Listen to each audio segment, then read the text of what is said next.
আমি শুধুমাত্র আমার সহ-আলোচক সাইফ মোস্তাফিজের একটি কথা বলতে চাই। উনি একটা আলোচনা করছে যে জুলাই মব কিনা। হ্যাঁ, আপনাকে একটু বলি, মব জাস্টিস এবং মব ভায়োলেন্সের মধ্যে পার্থক্য আছে। জুলাই ছিল মব জাস্টিস, আমাকে একটু বলতে দেন। আওয়ামী লীগের লেন্সে কেউ দেখে না। আওয়ামী লীগ যখন গভর্নমেন্টে ছিল তারা ডেফিনিশন দিয়ে বলেছে এবং ইনসাফ যখন কেড়ে নেয় তখন সম্মিলিত জনতা প্রতিবাদের মুখে যা যা করে সেটাকে মব জাস্টিস বলে। এটা হচ্ছে কাম্য। আর জুলাই গণঅভ্যুত্থানের পরে যেটা হয়েছে যে মানতে বাধ্য করা, এটা লাগবে, শাপলা প্রতীক লাগবে, তাইলে অমুক লাগবে তমুক লাগবে, এটা হচ্ছে মব ভায়োলেন্স। এই 12 ফেব্রুয়ারির পরে নির্বাচন কমিশন ঘেরাও, যমুনা ঘেরাও, নানান ধরনের ঘেরাও আমরা দেখেছি। ঠিক আছে, এটা হচ্ছে মব ভায়োলেন্স, মানে ভায়োলেন্স সৃষ্টি করে তার যাই হোক, এটা ফতোয়া না। শাপলা না হলে নির্বাচন হতেই দেবেন না, এটা হচ্ছে মব ভায়োলেন্স। 12 তারিখের পরের বাংলাদেশে এই যে গণতান্ত্রিক যাত্রা আজকে শুরু হলো বা কালকে শুরু হলো, সেই বাংলাদেশে আমরা মব ভায়োলেন্স চাই না। সেটা আপনিও নিশ্চয়ই চান না। আরেকটি কথা আপনি বলেছেন যে জুলাই শুধুমাত্র আপনারা যদি মানে মোমেন্টাম, আপনারা সেটা ক্রেডিট দাবি করেন।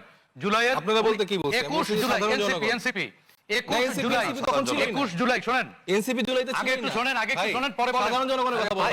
আগে একটু শোনেন। 21 জুলাই হাসনাত নিজে সংবাদ সম্মেলন করে ঘোষণা দিয়েছিল, I was the reporter who covers that assignment. বলেছে আমাদের দাবি পূরণ হয়ে গেছে, এখন ক্যাম্পাস খুলে দেন, আমাদের হলগুলো খুলে দেন, আমরা ক্যাম্পাসে ফিরে যাব, আমাদের দাবি পূরণ হয়ে গেছে। এটাও তো না কথা। Let me finish.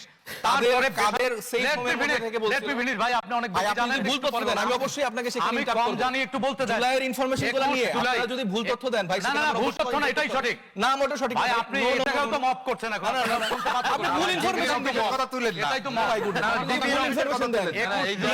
21 জুলাই সরকারি বিশ্ববিদ্যালয়ের ছাত্ররা এবং রাজনৈতিক শক্তি যদি রাস্তায় না নামতো, হাসিনা পতন অবশ্যই হতো না, কারণ আপনাদের দাবি পূরণ হয়ে গিয়েছিল, আপনার ক্যাম্পাস খুলে দিতে বলেছিলেন। আর শাহরিয়ার ভাই আরেকটি কথা বলেছেন যে হবিগঞ্জের এক ছেলেকে এয়ারপোর্টে আটকে রেখে জিজ্ঞাসাবাদ করা হয়েছে। আমি তীব্র নিন্দাও জানাই এবং একই সাথে সমর্থনও করি।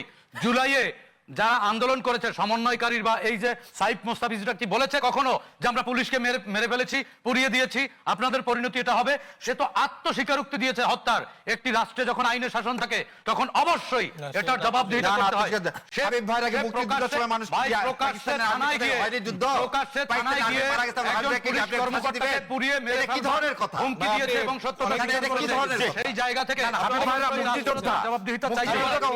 অবশ্যই আমার কথা শুনেন, এরকম স্টেটমেন্ট তাহলে আপনি আজকে স্বীকার করে নেন জুলাইয়ে আপনারা পুলিশকে মেরেছেন, আপনি স্বীকার করবেন? কেন দিচ্ছেন রে ভাই? আরে না, মুক্তিযোদ্ধারা হলো পুলিশ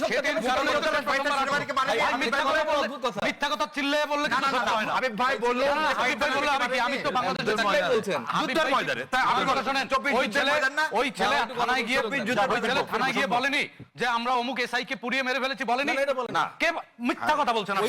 মিথ্যা কথা বলছেন এলাকাবাসী। কি তখন তাকে অ্যারেস্ট করেছিল কেন? তখন তাকে আটক করছিল কেন বলেন? এটা দাবি করে তখন তাকে আটক করছিল কেন? তখন তো ইউনূস সরকার, ইন্টারিয়াম সরকার ছিল, তখন তাকে কেন আটক করেছিল? পরের দিন আপনারাই তো মব করে আবার তাকে ছাড়তে বাধ্য করেছেন। হ্যাঁ, সুতরাং আমার কথা শোনেন, আংশিক সত্য আংশিক মিথ্যা এটাকে কি বলে আমি জানি না, তবে এটাকে মনে হয় বাটপারি বলে। রাজনীতির মহত্ব করেন, রাজনীতির নামে আসলে